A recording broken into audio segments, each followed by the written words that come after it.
하나님 감사합니다. 이 시간에도 주의 음성 듣기 원합니다. 주님 말씀해 주시고 시간 말씀 전하고 듣는 가운데 모든 해방하려는 어둠의 원세들 우리 안에 강팍한가 완악한가 하나님 대적한 높아진 모든 이론과 얽매인가 묶인 것들 예수님의 이름으로 파쇄되고 떠나갈지어다. 오직 성령님만 이곳에 환영하고 초청하고 모셔드리고 인정하고 의지하오니 영광으로 임하시고 다스리시고 충만케 하시며 주의 나라가 임하주시고 뜻이 하늘에서 이루어진 같이 땅에서도 이루어지며 주께서 예비하신 각 심령 안에 30배, 60배, 100배 차고 넘친 의 열매 가득하도록 이 시간 주장하시고 역사해 주옵소서.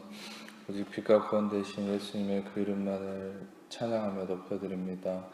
오직 예수님의 이름만 증거되고 높임 받으시기 원합니다. 지금 홀로 영광 받으시고 찬양 받아 주옵소서. 모든 영광을 예수님께만 올려드립니다. 감사합니다. 주님만을 찬양합니다. 높임 받으시고 영광 받아 주옵소서. 감사합니다. 오직 예수님을 인하여 감사합니다. 찬양합니다. 주님 감사합니다. 모든 영광 주님께 올려드리며 우리를 사랑하시는 예수님 이름으로 기도합니다. 아멘. 오늘 시편 32편 1절 말씀을 같이 보겠습니다. 시편 32편 1절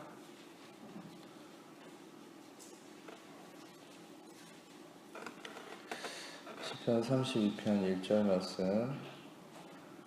아까 처음이 나왔는데 지금 이거 소리가 울리는데 시편 32편 1절과 2절 같이 읽겠습니다. 허물의 사함을 받고 자신의 죄가 가리진 자는 복이 있도다. 마음에 간사함이 없고 여호와께 정죄를 당하지 아니하는 자는 복이 있도다. 아멘. 이 다윗이 이 고백한 말씀입니다. 중요한 이 말씀의 핵심이 지금 우리에게 이미 이루어진 죄사함의 은혜의 핵심인데, 이것은 특별히 의미가 있는 것은 다윗은 율법 아래 있을 때 이런 어떤 갈망을 품었다는 것이 굉장히 특별한 점이라는 것이죠. 왜냐하면 율법 아래서는 죄가 가려진다는 것은 있을 수가 없는 일이고, 죄라는 건 즉각적으로 심판을 받아야 되고, 심지어 율법에서는 그 죄를 기억해서 하나님이 3, 4대까지 심판하고 저주하신다는 게 율법의 원칙입니다. 그래서 실은 오늘 오전에 나눴던 히브리서 8장에 또 그게 원래는 에레미야 31장의 그 말씀, 우리의 불의를 하나님이 긍휼히 여기고 우리의 죄를 다시는 기억하지 않겠다라는 말씀이 왜 의미가 있냐면, 원래는 죄를 기억해서 3, 4대까지 저주하시는 게 하나님의 율법 아래서의 원칙이었거든요. 그것은 인간은 율법 앞에서는 자신의 행함의 열매를 먹는 것입니다. 그것은 조금 제가 방금 어폐가 있었는데, 열매라는 것은 실은 율법 앞에서 쓸 수 없는 단어예요. 그러니까 행함에 대한 대가라고 표현하는 게 맞습니다. 우리는 은혜 아래서는 바로 행함에 대한 열매라는 표현이 맞고, 율법 앞에서는 행함에 대한 대가, 행함에 대한 저주나 심판이 있을 수밖에 없는, 그것이 인간의 실존이었죠. 하나님께서는 끊임없이 인간에 대한 구원의 계획이 있었고, 그것은 예수 그리스도를 통해서 마침내 이루어졌는데, 그 예수 그리스도를 통해 이루어진 가장 확실한 복음의 핵심은 바로 죄사함, 그것이 핵심이라는 것이죠. 여러분들이 복음이라고 하면 또 굿뉴스라는 말을 보통 이제 상기하게 되고, 굿뉴스라는 말은 무슨 말입니까? 좋은 소식이라는 것인데, 우리한테 있어서 실은 좋은 소식은 엄밀히 얘기하면 돈을 많이 받거나 또 뭐 약간의 건강이 좋아지거나, 어떤 면에서 우리가 고민하던 문제가 해결되는 것이 진정한 좋은 소식이라고 얘기할 수는 없습니다. 왜냐하면 그런 우리가 뭔가 문제가 해결된다 해도 그 문제는 근본적 해결이라고 할 수 없고, 단지 가지를 치는 어떤 뿌리를 뽑아내는 작업이 아니라는 것이죠. 우리는 모든 문제의 근원이 무엇이고 그 문제를 해결하는 것이 바로 진정한 좋은 소식이라고 볼 수 있죠. 그런데 좋은 소식, 진정한 의미에서의 좋은 소식은 우리를 문제를 일으키고 우리를 힘들게 하는 모든 문제의 근원, 뿌리가 되는 것을 해결하는 것인데, 그게 바로 죄사함을 이루는 문제다라는 거예요. 그러니까 성경에서는 명백하게 얘기하는 게, 모든 사람이 죄를 범했다, 의인은 없나니 하나도 없다, 명백하게 얘기하죠. 아무리 많은 사람들이 내가 구제를 하고 착한 일을 했다 해도, 또 자신들이 하나님 앞에 부족함이 없어 보인다고 해도, 육신을 입고 있는 이상 오전에 나눴던 것처럼 좀 억울할 수 있겠지만 그 아담의 저주와 아담의 죄악이 그대로 이어지는 거예요. 그러니까 갓난 아기조차도 그는 죄인이라고 얘기하는 것은, 아무런 죄도 안 지었지만 왜 죄인입니까? 그것은 핏줄의 형태라는 거죠. 그것을 대문자 S의 sin이라고 표현을 합니다. 실제로 우리가 행위로 짓는 그것은 소문자 S의 sin을 의미하고, 대문자 S의 sin이라는 것은 실은 내가 행동한 것과 상관없어요. 억울할 수 있겠지만 혈통적으로 이어받은 죄인 거예요. 그러니까 신분이 그냥 죄인인 겁니다. 내가 행하지 않았어도 죄인인 거예요. 그런데 예수님이 근본적으로 그 신분적 죄사함을 이루셨어요. 죄사함을 신분적으로 이뤘다는 게 왜 중요하냐면, 여러분, 실은 우리가 하나님 앞에 인정받는 것은, 하나님께 의인이라고 인정받는 부분은 행위적인 부분이 아니라 신분적인 부분이에요. 근데 우리는 알아야 될 게, 우리는 인간의 육신적 개념으로 생각하기 때문에 행위를 자꾸 중심에 두지만, 행위보다 더 먼저 되는 것이 신분이에요. 우리의 위치와 우리의 신분에 따라서 사람은 행동하게 돼 있습니다. 그러니까 여러분들이 알아야 될 건, 어떤 존재이든 간에 자신의 위치와 신분에 맞게 행동해요. 그러니까 심지어는, 이거는 조금 과격한 비유긴 하지만, 여러분, 동물은 왜 동물처럼 삽니까? 동물이니까 동물처럼 사는 거예요. 동물이니까 본능대로 사는 거죠. 근데 인간은, 여러분, 동물과 다르다고 하죠. 그것은 이유는 한 가지예요. 인간은 동물이 아니기 때문입니다. 할렐루야. 너무 깊은 진리를 얘기했습니까? 여러분, 인간이 동물과 다른 것은, 인간이 동물처럼 본능적이지 않은 것은 인간이 동물이 아니기 때문이에요. 동물처럼 행동하지 않는 이유도 인간은 동물과 근본적으로 다른 존재이기 때문이죠. 여기에 대해서는 또 깊은 진리가 있지만 그걸 지금 나눌 것은 아니고, 제가 핵심으로 말씀드리고 싶은 것은, 그것은 우리가 실은 보통 행위적인 것에 내가 죄를 짓고 매인다고 생각하고, 거기에 초점을 맞춰서 끊임없이 죄를 짓고 있는 나 자신을 보면서 정죄하게 되고, 예수님의 죄사함이 완전하지 않은가라는 의심을 자꾸 갖게 된단 말이에요. 그런데 여러분들이 복음을 제대로 이해한다는 것은 바로 우리의 근본적 죄라고 하는 것, 그리고 모든 문제의 뿌리를 일컫게, 뿌리를 이렇게 두고 있는 모든 죄의 뿌리는 뭐냐면, 바로 소문자 S의 sin이 아니라 대문자 S의 sin, 즉 신분적 죄라는 거예요. 근데 결론적으로 말씀드리면, 여러분과 저는 예수 그리스도 안에서 완전한 죄사함이 이루어졌다는 건, 물론 이 신분적 죄와 행위적인 죄가 이미 죄값이 다 치러진 것입니다만은, 여러분, 실은 중요한 것은 그 뿌리가 되는 신분적 죄가 사함을 입었기 때문에, 우리는 그 신분적 죄가 사함을 입은 자로서 우리는 의인이 된 거죠. 그러면 우리는 의인이라는 나의 위치, 의인이라는 나의 신분을 자각할수록 내 행위도 의로운 행위로 바뀌어지는 것이 실은 복음의 원리입니다. 아멘. 다시 한번 설명을 드리자면, 여러분들의 행위는 자기의 신분을 따라오게 돼 있어요. 그러니까 아무리 그리스도의 십자가의 피로 죄사함을 받은 사람이라도 여전히 나를 죄인이라는 위치에 두고 죄인이라는 신분으로 인식할수록 우리는 죄된 행위를 할 수밖에 없는 게 인간의 존재의 그 논리입니다. 그래서 여러분이 알아야 될 것은, 행위를 바꾸려고 노력해봤자 아무 소용이 없는 거예요. 그 사람의 행위는 그 사람의 존재에 대한 인식으로부터 출발한다는 거예요. 할렐루야. 예. 요게 실은 가장 간단한 진리지만, 요거 하나를 증명하고 요거 하나를 발견하려고 수많은 철학자들은 머리통을 싸매고 고민하고 이소리 저소리 해대는 게 철학이거든요. 그런데 철학을 뛰어넘는 이 하나님의 말씀은 명확하게 얘기하죠. 우리의 어떠함이, 우리의 신분이 바로 우리의 행위를 결정한다고 얘기하는 것이에요.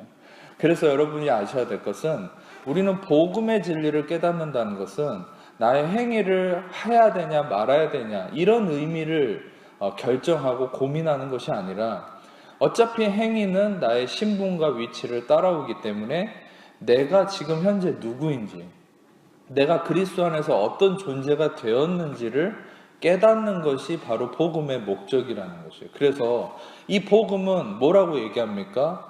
모든 사람이 죄를 범하였음에 하나님 영광에 이르지 못하더니 그리스도 예수 안에 있는 속량고 죄사함으로 말미암아 하나님의 은혜로 값없이 의롭다 하심을 얻은 자 되었느니라. 아멘.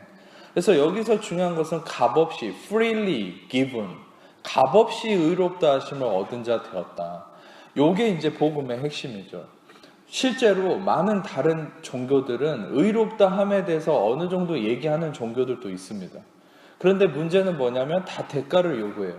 나의 어떤 고행이나 심지어 물질적인 거나 뭐 심하게는 옛날에 이방 종교 중에는 자신의 어떤 아이를 뭐 산채로 그 신에게 바치는 아주 이런 잔인한 행위를 하기도 하고, 그러니까 여러 가지 대가를 요구한단 말이에요. 실제로 엘리야와 그 바알과 아세라 선지자들이 갈멜산에서 이 대결을 했을 때 엘리야와 그 바알 선지자들이 어떤 대결을 했습니까? 누구의 신이 먼저 응답하느냐. 근데 바알과 아세라 선지자들은 날이 다 가도록 신을 불렀는데 응답이 없었죠. 그러니까 어떻게 합니까? 결국 자기 몸을 해하고 피가 줄줄 흐르기 시작하죠. 여러분, 어떤 면에서 그게 바로 육신적 작용인 거예요. 때로는 완전한 복음의 진리를 깨닫지 못하고 예수님의 온전한 은혜를 알지 못한 크리스천들은요, 그런 식으로 예수 믿는 사람도 많아요. 예를 들어서 기도를 했는데 하나님의 응답을 안 하는 것 같으면 자기를 막 때리는 거 본 적 있습니까? 기도원에 가셔서? 그런 분들이 있어요. 자기 막 뺨을 치거나 막 이렇게 가슴을 치고, 그런 분이 별 회개한 분들 많아요. 굳이 보러 가실 필요는 없습니다만은 별 보고 싶지도 않죠. 근데 그런 게 바로 육신의 작용이에요. 그러니까 이방 신들은요, 다 그 율법에 기반을 두고 있어요. 그러니까 자기 육신이 기반이기 때문에 신을 응답시키려고, 신에게 뭔가를 어필하기 위해서 자기를 끊임없이 정죄하는 거죠. 끊임없이 해하고 피가 줄줄 흐르는 걸 알면서도 계속 자기를 학대하는 거예요. 그것은 뭐냐면 바로 나로부터 하나님에게 이르려고 하는 육신에 기반된 삶이라는 거죠. 그런데 반대로 우리는 은혜라는 것은 뭐냐면 여러분, 중요한 것은 은혜는 누가 해함을 당했냐면, 누가 바로 저주를 받았고 심판을 받고 누가 대가를 치렀냐면, 내가 대가를 치는 게 아니라 바로 예수 그리스도가 대가를 치르심으로 그 혜택을 내가 받는 것이 복음이라는 거예요. 아멘. 그래서 예수 그리스도가 대가를 치르셨기 때문에 실은 우리가 받는 은혜는 엄밀히 얘기하면 대가가 지불된 거죠. 그냥 하나님께서 너희들을 내가 사랑하니까, 하나님은 선하신 분이니까 그냥 봐줄게, 이럴 수 없는 거예요. 하나님은 공의의 하나님이기 때문에 그분이 하신 말씀은 사명을 이루고 돌아와야 돼요. 반드시 그분의 말씀은 대가를 치르고 공의를 이루고 돌아오셔야 되는 게 하나님의 말씀의 속성이에요. 하나님은 인생이 아니시니 시건치 않으시고 인자가 아니시니 후회가 없다고 그랬죠. 하나님은 그 하신 말씀을 반드시 이루실 수밖에 없는 분이에요. 왜? 그분은 말 그대로 신실하신 분이고, 신실하다는 건 faithful이죠. 다시 말하면 그것은 믿을 만한, 가장 신뢰할 만한 분이라는 거예요. 신뢰할 만하다는 게 뭡니까? 말하는 것이 하나도 땅에 떨어지지 않고 반드시 이룬다는 거죠. 그런데 그 신실한 하나님께서 공의를 말씀하신 분이 어떻게 우리의 죄에 대해서 우리를 사랑한다고 해서 없던 걸로 여겨줄 수 있겠습니까? 아니죠. 죄의 삭은 사망이기 때문에 죽음에 대한 대가가 반드시 치러져야 돼요. 근데 어차피 우리는 죄인이기 때문에 우리가 죽어봤자 누구를 위해서 한 명도 구원할 수가 없어요. 로마서 5장에서도 말씀하듯이 의인을 위해서 죽는 것이 쉽지 않고 선인을 위해서 용감히 죽는 자가 혹 있지만, 아직 우리가 죄인 됐을 때 죄인인 우리를 위해서 죽은 자가 없었는데 예수님은 바로 죄인인 우리를 위해서 죽으셨기 때문에 우리의 죄가 그분에 의해 육체로 말미암아 사함을 입고 대가가 치러지고 우리는 자유케 됐다. 이걸 바로 복음이라는 거예요. 여러분이 믿어야 될 확신은 바로 이 부분인 거예요. 내가 한 것이 없어요. 내가 할 수 있는 것도 없어요. 근데 예수님이 대가를 치르셨어요. 단순한 진리지만 이 진리가 여러분들의 생과 사를 구별하고 이 진리가 여러분의 뿌리가 됐을 때 모든 문제를 해결하는, 여러분의 염려, 근심, 불안, 초조, 두려움, 삶의 문제, 질병, 고통, 마귀의 얽매임과 두려움과 근심과 관계 깨어짐과 모든 우울함과 모든 상처를 해결하는 근본 뿌리는 뭡니까? 바로 이 간단하지만 왜곡되었던 이 복음의 진리, 뭡니까? 나는 대가를 치를 수 없다. 그렇지만 예수님이 대가를 치르셨기 때문에 난 자유하다. 반드시 우리가 얻게 되는 은혜, 그 은혜는 대가가 없이 그냥 가볍게 주어진 것이 아니다. 하나님의 아들이 처절하게 살이 찢기고 뼈가 드러나고 피가 다 쏟아질 정도로 그 어마어마한 심판과 저주를 감당하심으로 인한 선물이 바로 우리에게 주어진 영원한 생명이고 은혜이고 구원이라는 사실이야. 아멘. 그래서 여러분들이 얻은 이 은혜는 우리가 대가를 치르지 않았지만 어마어마한 대가가 치러진 것이죠. 엄밀히 말하면 그것은 무엇입니까? 하나님의 아들이, 우주보다 더 귀한 하나님의 아들의 피가 흘렀기 때문에 그것은 이 땅을 다 주고도 바꿀 수 없는 가치인 것이야. 아멘. 그래서 예수 그리스도의 가치, 그 이상만큼 여러분들 개개인이 가치가 있는 거예요. 믿으십니까? 여러분들 어떤 존재입니까? 세상이 얘기하는 것처럼 내 재산만큼의 가치입니까? 아니면 내 학력 수준만큼의 가치입니까? 그게 마귀가 속이는 거예요. 나의 소유의 정도로, 나의 행함의 정도로 나의 가치를 판단하지만 여러분과 저의 가치는 예수님의 피만큼의 가치입니다. 아멘. 왜냐하면 예수의 피가 지불돼서 우리가 구원함을 입었기 때문에 우리의 가치는 예수 피의 가치인 거예요. 아멘. 그럼 여러분들의 가치는 우주보다 더 위대한 가치인 거예요. 할렐루야. 갈수록 세상은 이걸 속이는 거죠. 마귀는.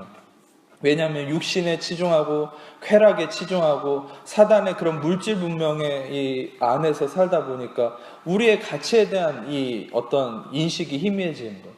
여러분, 제가 왜 이 부분을 얘기하냐면 나 자신이 얼마나 그리스도 안에서 소중한 자인지를 인식할수록 우리는 더욱더 예수님의 위대한 보혈의 영광을 찬양할 수 있게 되는 거예요. 이것은 세상 사람들처럼 그냥 육신적으로 나를 사랑하고 나를 위하는 개인주의적인 삶을 얘기하는 것이 아니에요.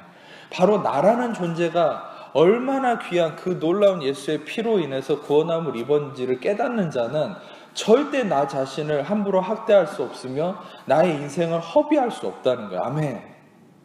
그러면 심지어는 여러분, 제가 술, 담배에 대해서 얘기했지만 여러분 이런 측면에서 생각해 보세요. 그냥 마냥 술, 담배 하지 마라 그러면 그 사람은 술, 담배에 대한 욕구가 극도로 치달을 수밖에 없는 게 육신의 속성이에요. 근데 예를 들어서 나를 자신을 보세요. 나 자신은 이 우주보다 더 놀라운 가치인 예수의 피의 가치만큼의 그 이상의 예수의 피의 가치만큼의 가치가 있는 게 나 자신인데 술을 먹고 담배를 피면 나는 이 예수님의 피의 가치인 이 소중한 나를 해치고 있는 거거든요. 그러면 그 진리를 깨달은 자가 누가 함부로 술, 담배를 할 수 있겠냐는 거예요, 제 말은. 그러니까 바로 이 복음의 진리를 깨닫는 것이 의로운 삶을 향한 해결점이고 여러분들의 모든 삶의 문제를 해결할 수 있는 뿌리가 되는 것이라는 거죠. 여러분, 우리는 부족함이 없습니다. 무엇에 부족함이 없습니까?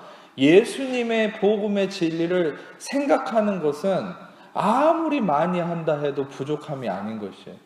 끊임없이 생각하고 또 생각하고 묵상해야 될 것이 바로 이 그리스도의 복음의 진리인 것이죠. 아멘. 그래서 모든 사람이 죄를 범하였지만 그리스도의 속량으로 말미암아 값없이 의롭다함을 얻었다.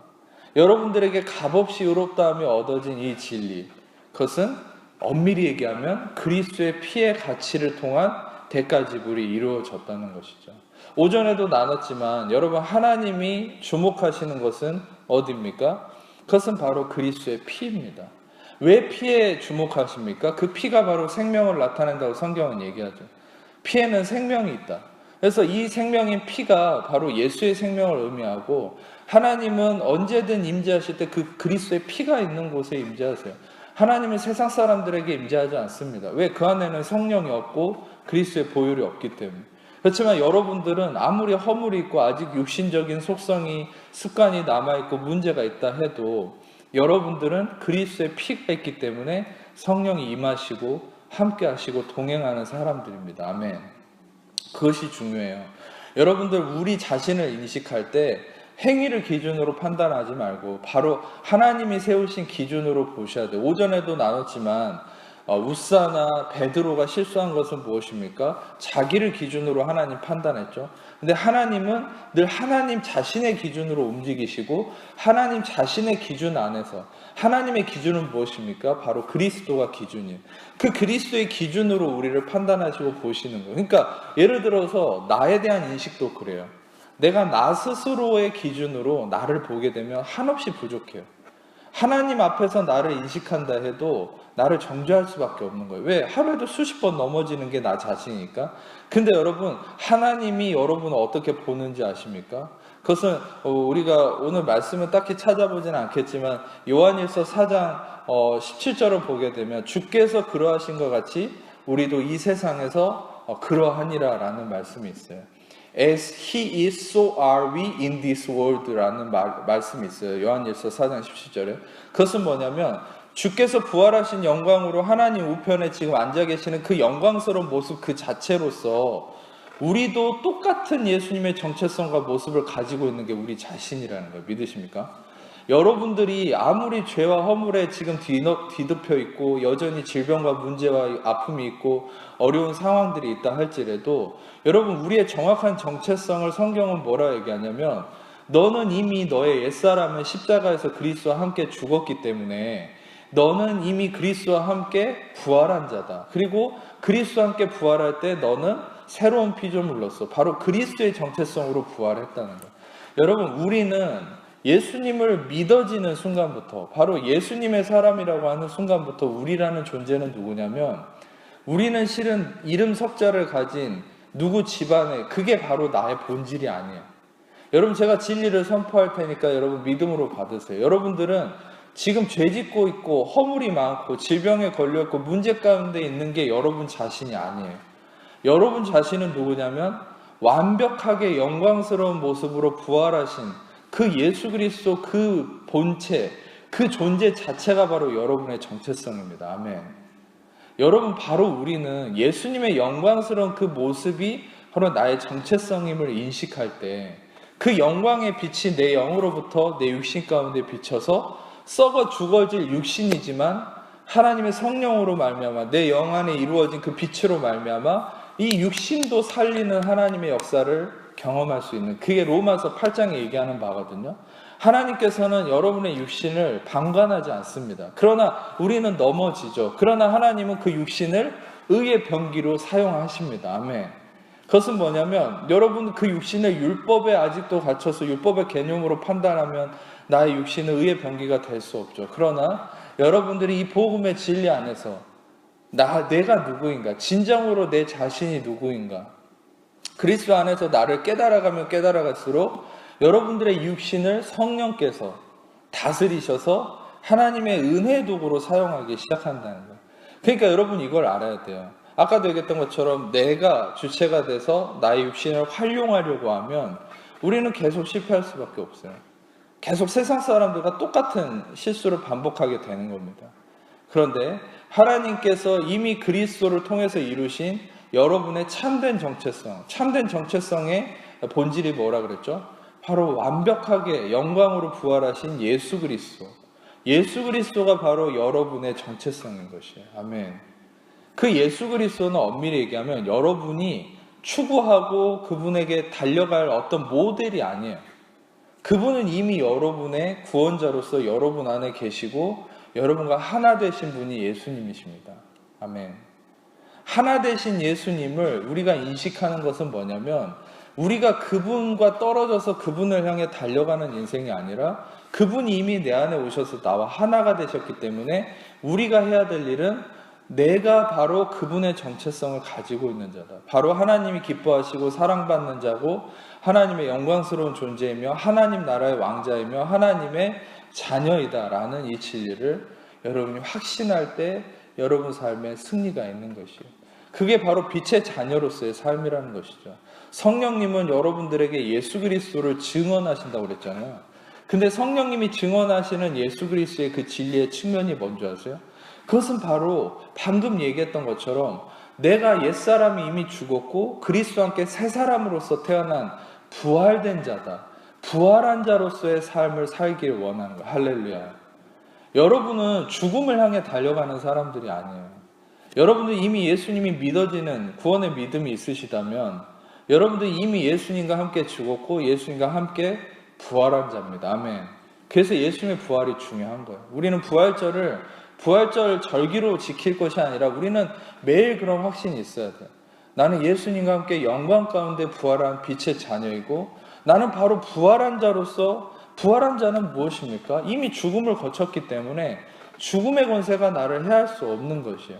그리고 어떤 죽음에 대해서도 두려울 수 없을 뿐만 아니라 우리는 모든 이 땅의 죽음의 문제, 실은 모든 질병이나 모든 각종 어두움의 문제는 그 뿌리가 죽음이거든요.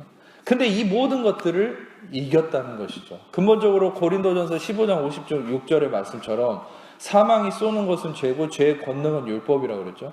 바로 죄가 사망을 일으키고 바로 율법이 죄를 일으키는, 여러분 성경이 명확하게 다루는 세 가지의 핵심 주제가 뭔지 아세요? 바로 고린도전서 15장 56절에 나온 이 세 가지입니다. 사망과 죄와 율법에 관한 거예요. 그러니까 실은 예수님은 이 세 가지를 해결하신 거예요. 할렐루야. 바로 예수님은 사망을 이기시고 죄를 사하시고 율법을 완성하셨어요. 아멘. 그래서 실은 우리는 온전한 자유함이 있는 거예요. 왜냐하면 이 세 가지에 모든 인류가 매여 있었거든요. 죽음에, 죄에, 그 다음에 율법에. 그런데 예수님은 바로 이 완벽한 세 가지를 이루심으로 우리는 진정한 자유함을 얻었다는 것은 사망에, 죄에, 율법에 얽매이는 자가 아니라 우리는 부활한 예수님의 그 존재, 정체성으로서 어떻게 합니까? 우리는 영향력을 발휘하는, 빛을 발휘하는 자가 바로 여러분과 저라는 사실이에요. 아멘. 그래서 여러분들이 이 복음의 진리를 계속 묵상하시고 내가 누구인가? 여러분 내가 누구이냐라는 질문에 대해서 우리는 예수님이 빠져서는 안 됩니다. 여러분들은 그리스도 안에 있는 하나님의 자녀입니다. 아멘. 그리스도를 통해서 하나님께 사랑받는 자녀입니다. 오늘 실은 이 다윗이 실질적인 어떤 이 구원의 역사를 경험한 것은 아니죠. 여러분과 제가 경험하고 있죠. 그런데 다윗은 이걸 갈망하고 있는 거죠. 예수님의 죄사함과 은혜의 역사를 갈망하면서 얘기한 것이 오늘 32편 1절의 말씀인데, 허물의 사함을 받고 자신의 죄가 가려진 자는 복이 있도다. 그래서 이 말씀은 말 그대로 나의 허물이 용서함을 받고 나의 죄가 가려진 자에 대한 이 복이 있음을 선포하는 것인데, 얼마나 갈망을 했겠습니까? 다윗은. 그 당시에 율법에서는 이게 불가능하니까. 그 당시에는 잠시 동물의 제사로 나의 죄가 덮어지긴 하지만 1년마다 죄가 기억나며 완전한 죄사함이 아니죠. 그리고 죄에 대해서도 하나님께 아무리 용서를 구한다 해도 죄의 대가를 치러야만 하는 거예요. 죽음의 대가가 치러져야 하는 것이죠. 그래서 다윗은 자기 죄에 대해서 우리아가 죽었으며 또한 자기의 밧세바의 사에서 난 그 아기가 죽었죠. 그래서 그 죽음을 통해서 하나님이 넘어가신 거예요. 어떤 면에서. 그리고 2절을 보게 되면 마음에 간사함이 없고 여호와께 정죄를 당하지 아니하는 자는 복이 있다라고 다윗이 선포를 합니다. 여기서 아주 중요한 의미를 한 가지 제가 여러분과 나누고 싶은데, 이 마음에 간사함이 없다라는 말이 실상 히브리어 원어로 보게 되면 이 마음이라는 말은 루아흐라는 말이에요. 루아흐는 그 헬라어로는 푸뉴마라는 말인데 그 성령님을 얘기하거든요. 루아흐, 하나님의 생기, 하나님의 영. 심지어 이거는 어떻게 보면 핵심적 의미가 성령을 의미합니다. 그러니까 이 마음이라는 말이 대개는 레브라는 말을 쓰거든요. 히브리어로는. 근데 여기서는 특이하게 루아흐가 쓰였어요.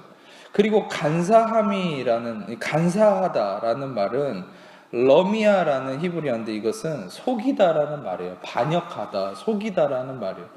근데 이게 좀 애매한 게 뭐냐면 이게 왜 갑자기 이런 말이 들어가 있을까? 루아흐는 성령을 의미하고 하나님의 영을 의미하고 간사하다는 것은 속인다는 건데, 그러면 이게 도대체 문맥적으로 어떤 의미가 있을까? 그리고 뒤에 보면은 여호와께 정죄를 당하지 않느냐 하는 자는 복이 있도다라고 했잖아요.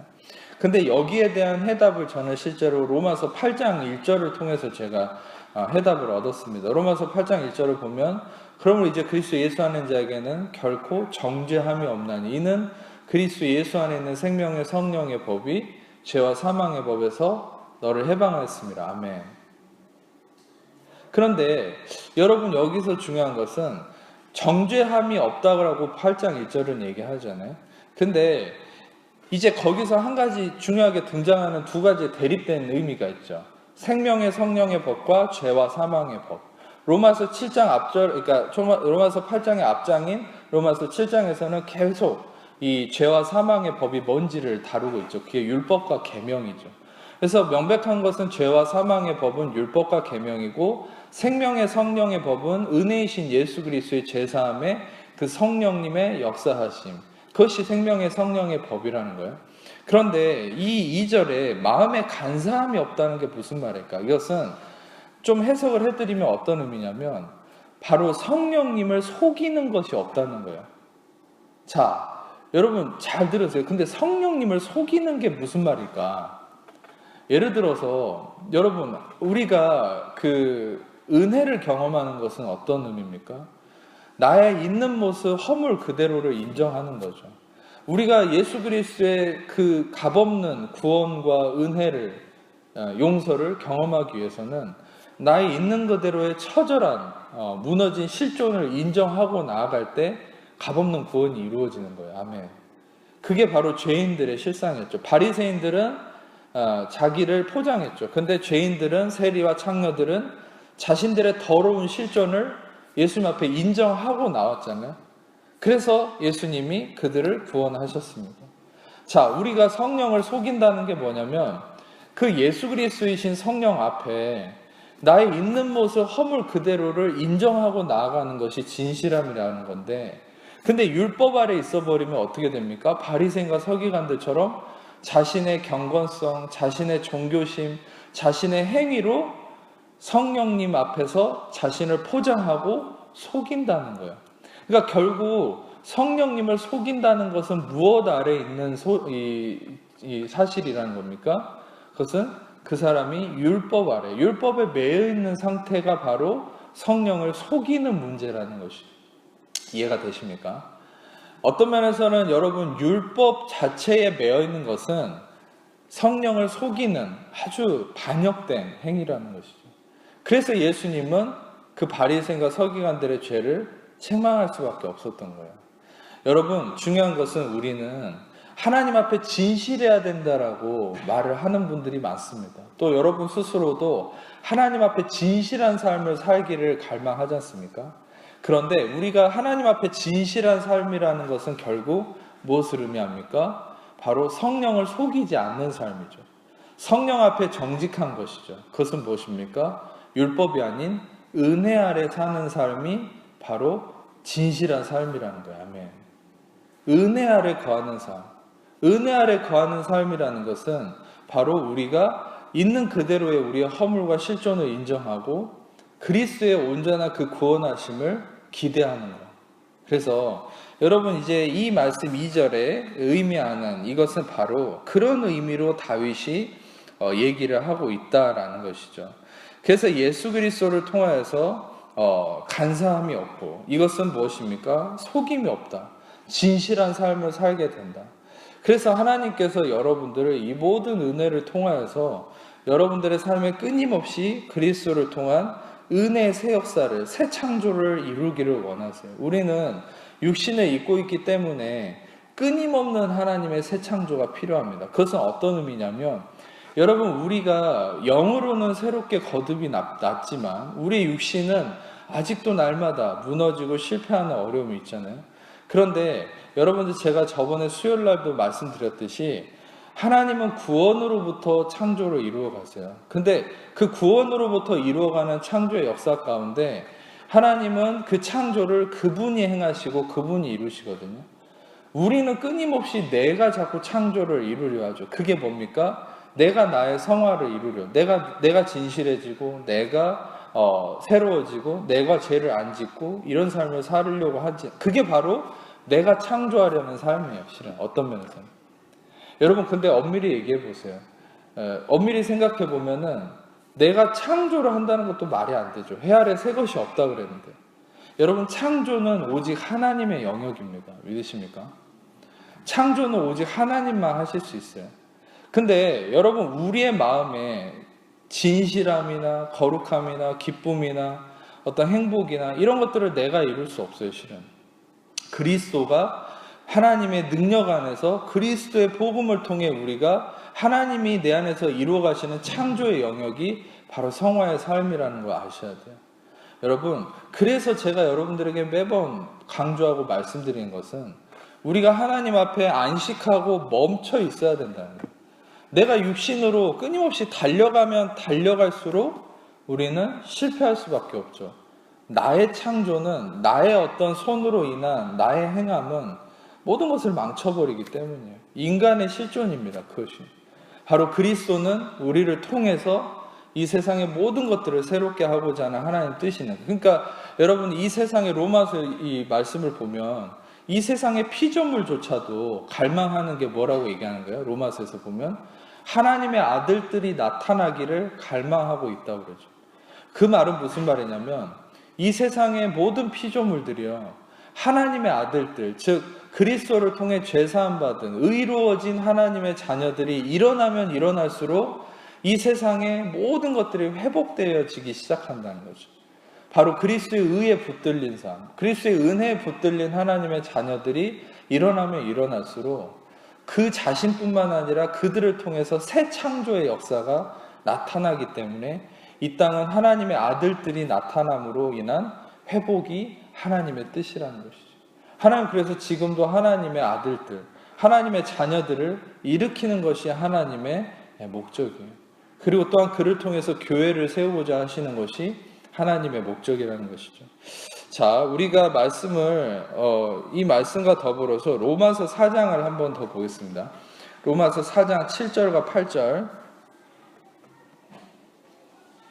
같이 읽겠습니다. 시작.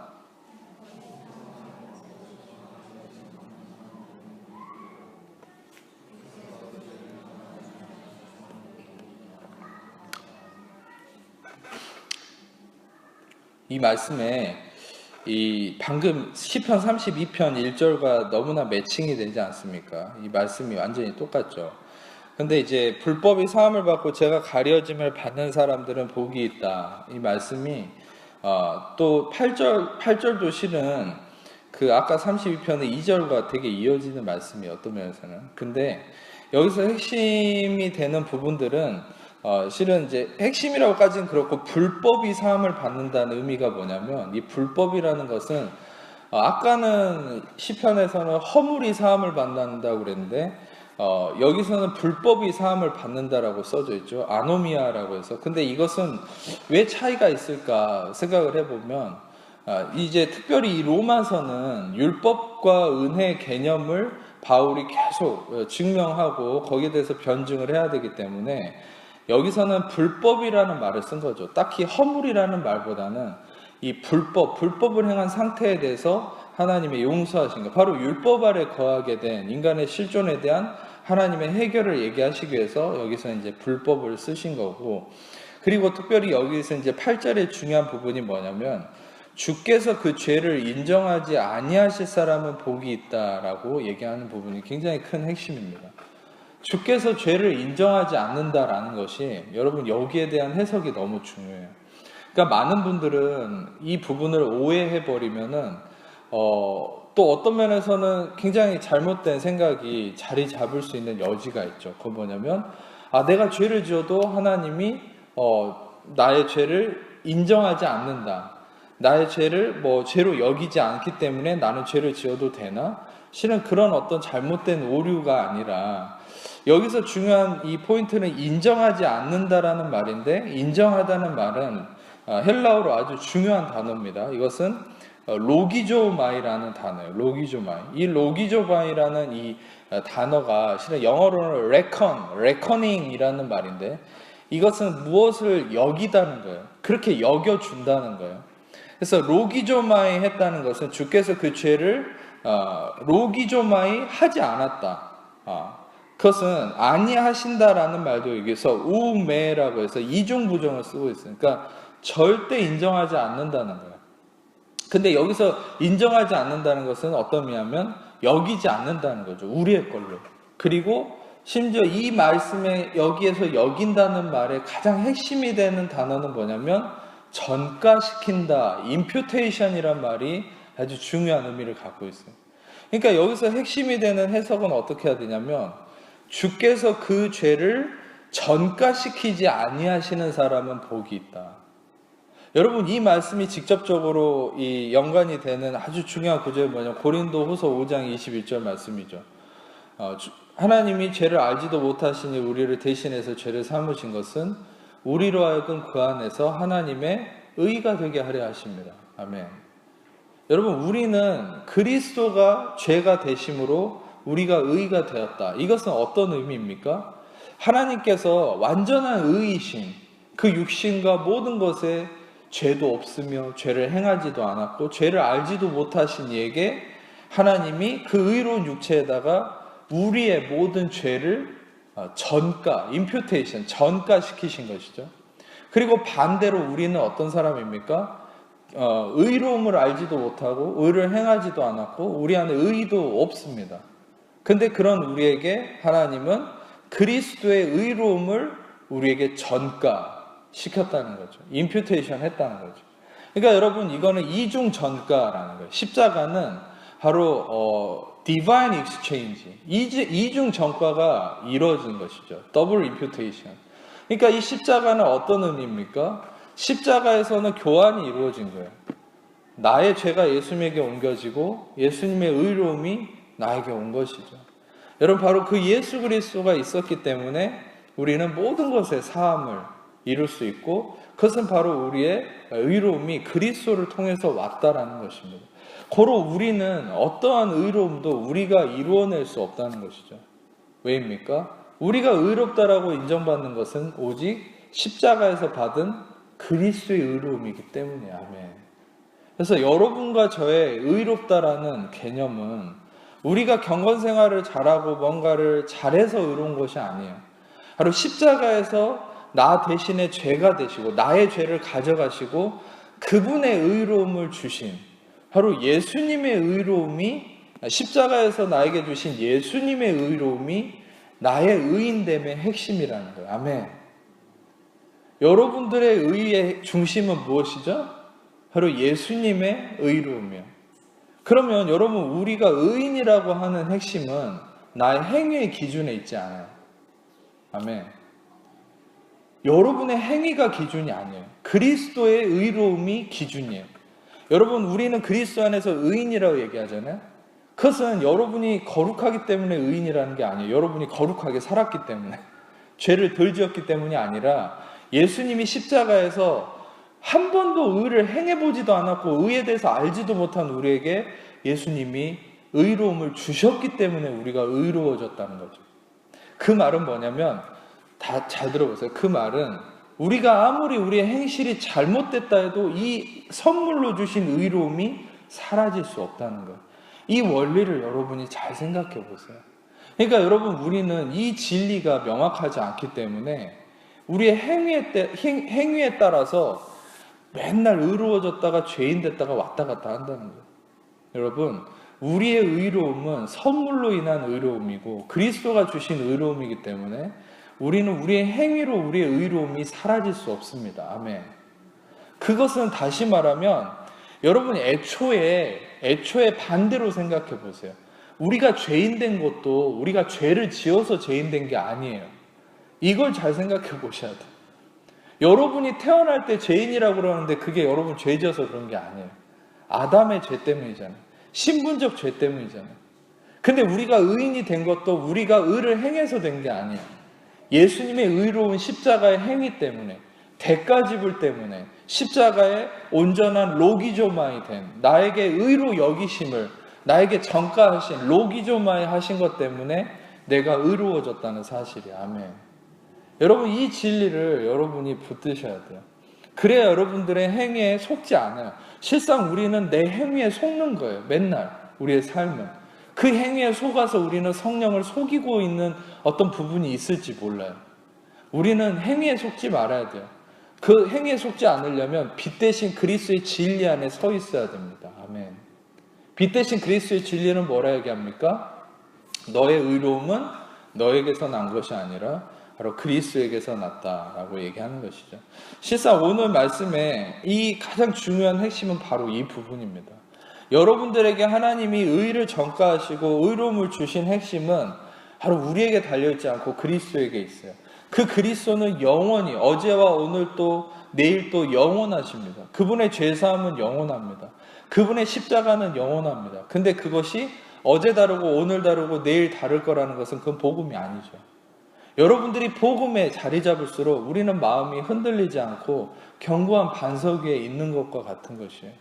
어떤 것도 내 행위의 불규칙함 때문에 내 마음이 평안히 깨질 일이 없어요. 왜냐? 우리의 뿌리는 어디에 있는 겁니까? 그리스도의 십자가의 의롭다 하심. 나를 의롭다라고 인정하시는 그 십자가의 은혜 아래 바로 내 뿌리를 둘 때 우리는 어떤 행동에, 어떤 나의 허물에도 흔들리지 않게 되는 것이. 여러분, 이것이 무엇인 줄 아십니까? 바로 지금 얘기한 바로 그리스도의 의에 내 뿌리를 두는 것. 그것이 바로 포도나무와 가지로서의 관계 안에서 우리가 가지로서 포도나무이신 예수님께 온전히 붙어있는 삶이 바로 이 진리를 확신하고 나아가는 삶이에요. 할렐루야. 여러분들에게 제가 포도나무와 가지의 비유를 알려드렸기 때문에 많이 궁금해하시는 분들이 있어요. 내가 그러면 어떻게 포도나무에게 잘 붙어있을 수 있을까? 또 한 가지 실수할 수 있는 여지는 뭐냐면 그런 설교를 했더니 어떤 분들은 막 그러면 또 그때부터 포도나무에 붙어 있으려고 애를 쓰면서 사는 분들이 있는 거예요. 그것은 또한 다시 실패하는 삶으로 돌아가는 거예요. 여러분, 포도나무에 붙어 있으려고 애를 쓰는 것이 가지의 역할이 아니라 여러분, 가지가 포도나무에 붙어 있다는 것은 무엇입니까? 그것은 바로 지금 제가 얘기했던 이 의의 진리를 확신하는 거예요. 그것은 무엇입니까? 내가 한 번도 죄를 짓지 않았음에도 아담의 죄 때문에 죄인이 된 것처럼 내가 한 번도 의를 행하지 않았어도 예수님의 의로움, 십자가의 의 때문에 바로 나는 의인이 되었다. 고로 나는 나의 행위와 상관없이 나는 의인이다. 할렐루야. 그리고 이 진리가 여러분 안에 뿌리 박을수록 그것이 여러분 삶의 성령의 사랑과 희발학과 화평과 오래참과 자비와 양성과 충성과 온유와 절제 이런 9가지 성령의 열매가 맺고 또 여러분 삶의 의의 열매가 바로 그것을 뿌리로 열매 맺는 거예요. 아멘. 여러분, 실상 우리는 내 행위 때문에 내가 죄인이 될까봐, 내 행위 때문에 그리스도와 멀어질까봐, 내가 잘못된 삶을 통해서 또 하나님과 관계가 멀어질까봐 염려할수록 더욱더 죄를 짓고 더욱더 육신이 중심돼서 더욱더 마귀의 그 유혹에 쉽게 넘어가는 모든 보호막이 깨져버린 노출된 상태가 될 수밖에 없는 거예요. 여러분, 실상 오늘 여러분들에게 말씀드린 이 진리가 제일 어떻게 보면 복음의 중요한 핵심입니다. 다시 한번 강조하겠습니다. 잘 들어보세요. 여러분은 태어나서 죄를 한 번도 짓지 않은 상태에서 아담의 죄 때문에 죄인이라고 인정받았던 것처럼 그것도 로기준마예요. 어떤 면에서. 근데 여러분들은 그 이후에 한 번도 의를 행하지 않았어도 여러분, 실상 우리가 착한 일을 했다고 그게 의로운 행위라고 얘기할 수 없죠. 인간의 모든 마음은 타락해 있는데, 그러니까 우리는 한 번도 의를 행해보지도 않은 상태임에도 불구하고 그리스도의 의로운 십자가의 그 온전한 죄사함을 통하여서 우리를 의롭다고 인정하셨기 때문에 우리가 의인이 되었다. 아멘. 여러분, 요거에 바로 뿌리를 내리는 삶이 여러분 열매 맺는 삶이 되는 거예요. 이게 바로 포도나무에 붙어있는 가지의 삶이 되는 거예요. 아멘. 그리스도의 의로만에 들어가세요. 여러분이 의를 생산해내려고 하지 마세요. 어차피 여러분들은 생산할 수 없어요. 그리스도의 의로움의 확신이 그 의로움이 여러분을 통해서 열매 맺게 하실 겁니다. 아멘.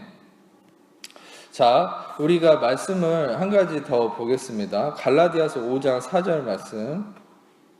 갈라디아서 5장 4절 말씀을 잠깐 보겠습니다. 잠깐 같이 읽겠습니다. 시작.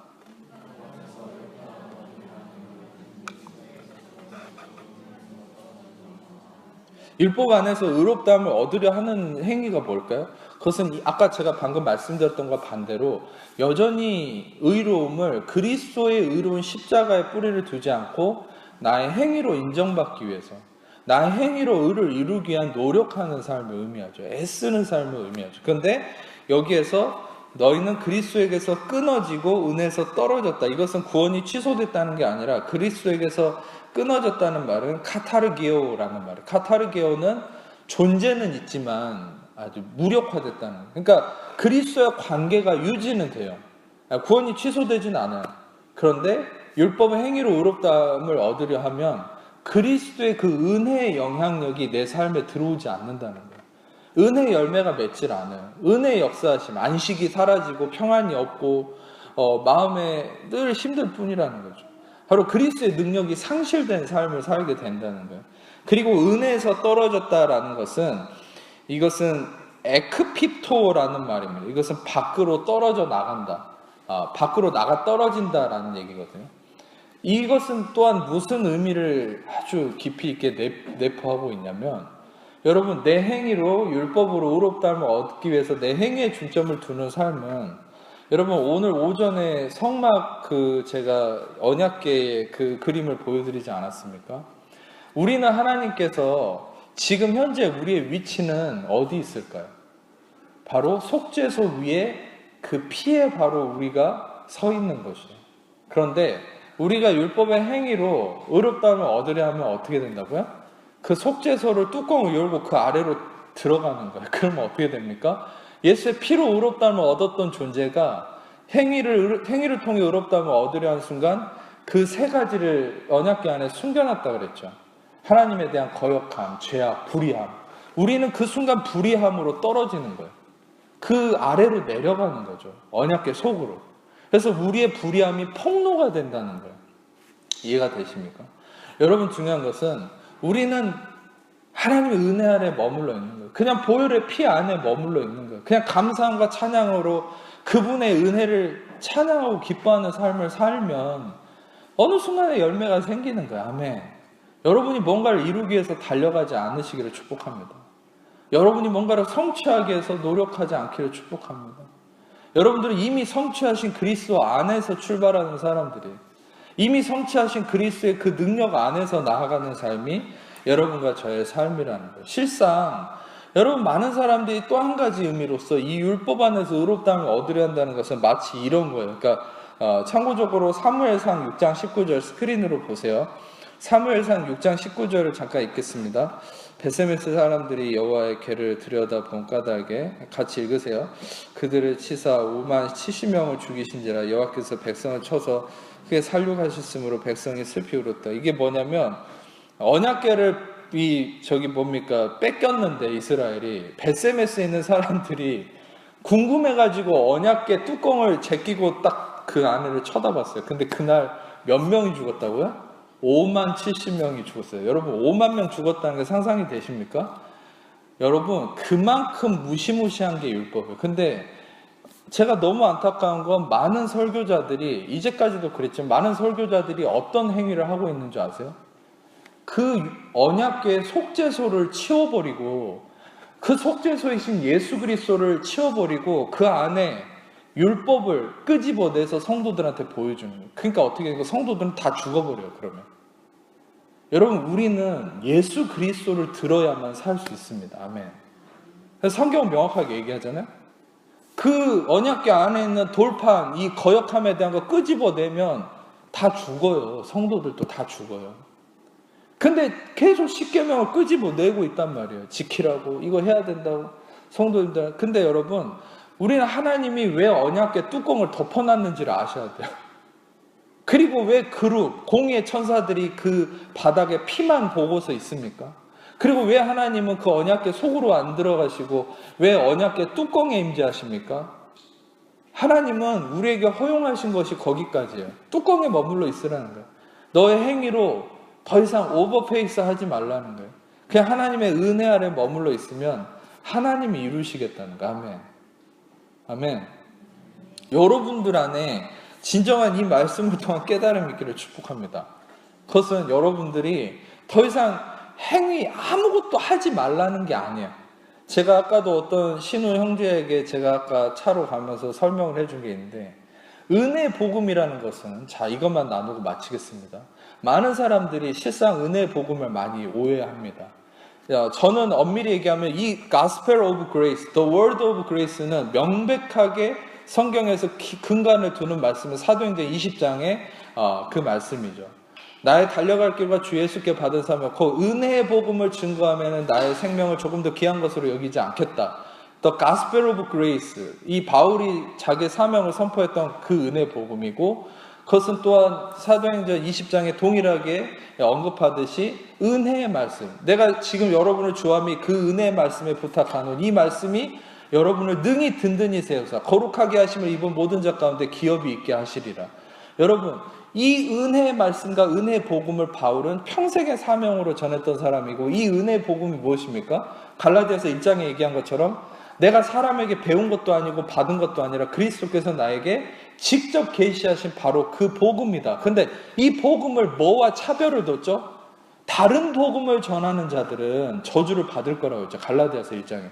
근데 다른 복음에 대해서 언급을 하잖아요. 바울은 자신이 전하는 복음이 있고 다른 복음을 전하는 자들은 저주를 받을 거라 했는데, 여러분 잘 들어보세요. 거기서 헬라어로 다른 복음이라는 말이 헤테로스라는 말이 쓰였어요. 헤테로스라는 말은 뭐냐면 종류도 다르고 아예 모양도 다르고 완전 질이 다른 거예요. 알로스라는 말은 뭐냐면 같은 종류인데 다른 모양을 의미합니다. 근데 헤테로스란 말은 이 다른 종류인데 완전 모양도 달라요. 그러니까 다른 복음은 없다, 다른 복음은 내가 전한 복음이 아니다 라고 얘기했을 때 그 다른 복음을 뭐라 했냐면 헤테로스라고 했어요. 헤테로스 유앙겔리온. 다시 말하면 여러분, 바울은 오직 자신이 전한 은혜 복음만이 바로 진정한 복음이라고 얘기하는 거예요. 은혜 복음에서 벗어난 모든 복음은 완전히 변질된 거라는 거예요. 근데 이 은혜 복음이 도대체 뭘 얘기하냐는 거예요. 은혜 복음은 실은 사도행전 13장의 38절과 39절에 얘기한 것처럼 예수 그리스도를 통해 죄사함 받는 것과 율법으로 의롭다함을 얻지 못하던 모든 일에 그리스도를 통해서 의롭다함을 얻는 것, 죄사함과 의롭다함의 확신, 이게 바로 은혜의 복음인데, 여러분 실상 은혜의 복음을 많이 오해하는 부분이 뭐냐면 바로 이 부분만이 아니라, 근데 이 부분이 중요한데 이제 이게 핵심입니다. 바로 그 주체가 누구냐는 거예요. 그러니까 여전히 복음을 얘기하면서도 많은 사람들은 나에게서 벗어나지를 못해요. 그러니까 제가 예전에 신학적으로 교회사를 살펴보면 초대교회 시대에도 은혜를 중심으로 삼았던 사람들이 많았어요. 심지어 심한 어떤 한 유파는 마카리오스파라는 데인데, 이런 데는 구약 성경을 아예 부인하고 신약 성경만 인정하는 그런 이단도 있었어요. 그리고 지금도요, 여러분, 은혜주의자들이 있어요. 과격한 은혜주의자들. 근데 저는 잘못됐다고 생각해요. 왜? 그런 은혜주의자들 중에 어떤 사람이 있는 줄 아세요? 그런 사람들 중에 심지어는 심판을 아예 없다라고 얘기해버린 사람도 있고, 그런 사람들 중에 어떤 사람들은 뭐라 얘기하냐면 아예 우리는 그리스도를 통하여서 이 죄사함 받고 천국에 가긴 하지만 지옥은 없다. 하나님, 선하신 하나님이 지옥을 만들 리가 없다. 이런 식으로 얘기하는 과격한 잘못된 은혜주의자들도 있어요. 여러분, 제가 명백하게 말씀드리는 건 우리는 심판이 있어요. 그런데 그 심판이 우리에게 임하지 않을 뿐입니다. 그 심판을 그리스도가 대신 감당하셨어요. 아멘. 심판이 없이는 구원이 없어요. 할렐루야. 근데 그 심판을 그리스도가 감당한 거예요. 십자가에서. 아멘. 그리고 또 한 가지는, 여러분, 반드시 천국과 지옥은 있습니다. 이거에 대해서 명백하게 여러분들이 흔들리면 안 돼요. 지옥이 있어요. 예수님을 믿지 못하고 구원받지 못한 사람 다 지옥 가는 겁니다. 우리는 영원한, 그래서 천국의 소망이 있는 거야. 할렐루야. 그러니까 여러분, 우리가 이게 흔들리면 안 되는데, 바로 왜 이런 잘못된 은혜주의가 생깁니까? 또한 율법주의도 마찬가지고, 제가 이걸 말씀드려 하는 거예요. 여러분, 소위 은혜 복음이라고 하는 것은, 여러분, 이게 핵심이에요. 내가 주체가 아니라 바로 예수 그리스도가 주체가 되는 거예요. 바로 은혜 복음은 모든 시선을 예수 그리스도께 맞추고 돌리는 것이 바로 은혜 복음이에요. 은혜 복음은 나에게서 시선을 떼서 믿음의 주요 또 온전하게 하시는 이인 예수 그리스도를 바라보는 것이 은혜 복음이에요. 은혜 복음은 예수 그리스도가 모든 것의 기반이고 중심되는 거예요. 예수 그리스도는 항상 중심에 서셨죠. 모든 것의 중심에 계세요. 여러분, 예수 그리스도가 여러분의 중심에 서는 것이 은혜의 복음입니다. 아멘. 여러분, 더 이상 여러분 내 자신이 아니라, 내 행위가 아니라, 율법이 아니라, 어떤 육신된 어떤 다른 것이 아니라, 다른 복음이 아니라 예수 그리스도. 그래서 은혜 복음은 다른 말로 예수 그리스도 그 자체가 은혜의 복음입니다. 아멘. 어떤 하나의 교리가 아니에요. 하나의 유파가 아니에요. 하나의 신학이 아니에요. 은혜의 복음은 예수 그리스도 그 자체이십니다. 아멘. 요한복음 1장 17절을 제가 읽어드리고 마칠게요. 요한복음 1장 17절이 아주 중요하죠. 율법은 모세로부터 왔지만 은혜와 진리는 예수 그리스도로 말미암아 왔느니라. 아멘. 은혜와 진리. 은혜와 진리의 핵심은 무엇입니까? 그것은 예수 그리스도는 자녀로서, 종이 아니죠. 은혜와 진리는 하나로 치는 거예요. 단수동사로 쓰였기 때문에. 은혜가 진리고 진리가 은혜예요. 바로 그리스도를 통하여서 은혜와 진리가 정식적으로 왔다는 거예요. 여러분들은 그 은혜와 진리를 통해서 구원함을 입은 자고, 여러분 그 은혜와 진리신 예수 그리스도가 여러분의 중심이 되시고, 내가 그리스도와 함께 십자가에 못 박혀 죽어서 이제는 내가 산 것은 오직 내 안에 그리스도께서 사신 거예요. 이제 내가 육체 가운데 사는 것은 나를 사랑하사 나를 위하여 자기 몸을 버리신 하나님의 아들을 그 믿는 믿음 안에 사는 것이다. 그리스도가 중심된 삶을 사는 것이다. 그것이 바로 복음이고, 복음이 바로 은혜 복음이지 율법적 복음이라는 말은 없어요, 이 세상에. 아멘. 모든 복음은 은혜 복음이라는 것 뿐입니다. 아멘. 여러분, 바로 여러분들의 모든 핵심은 예수 그리스도가 되어야 됩니다. 예수 그리스도가 중심이 되는 것이 생명입니다. 예수 그리스도가 중심이 되도록 이 은혜 복음의 말씀을 들으시고 또 들으시고 그리스도를 바라보십시오. 그거밖에 할 일 없어요. 힘드십니까? 지쳐 있습니까? 불가능하다고 느낍니까? 그러면 가만히 앉으세요. 지쳐 있으실수록 가만히 앉으세요. 그 자리에서 그리스도를 바라보세요. 은혜의 말씀을 들으세요. 다시 하나님의 새 힘을 얻어서 독수리가 날개치며 올라간 같은 하나님의 놀라운 일으키심의 역사가 있을 것입니다. 아멘. 여러분 삶에 이 놀라운 복음의 역사가 날마다 넘쳐나시기를 축복합니다. 네, 기도하겠습니다. 하나님 감사합니다. 귀한 말씀을 통하여서 은혜의 말씀을 깨우치시고 또 은혜의 말씀으로 이 시간에 또 우리가 한 번도 의를 행하지 않았음에도 예수 그리스도의 의의 십자가를 통하여서 의인이 되었음으로 말미암아 우리는 어떤 상황에서도 의인으로서 바로 그리스도가 중심된 자로서 우리는 생명 안에 있는 자임을 알게 하시니 감사합니다.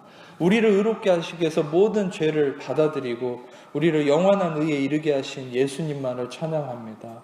모든 영광을 예수님께만 올려드립니다. 오직 예수님 홀로 영광 받으시고 찬양받아 주옵소서. 모든 영광을 주님께 올려드리며 우리를 사랑하시는 예수님 이름으로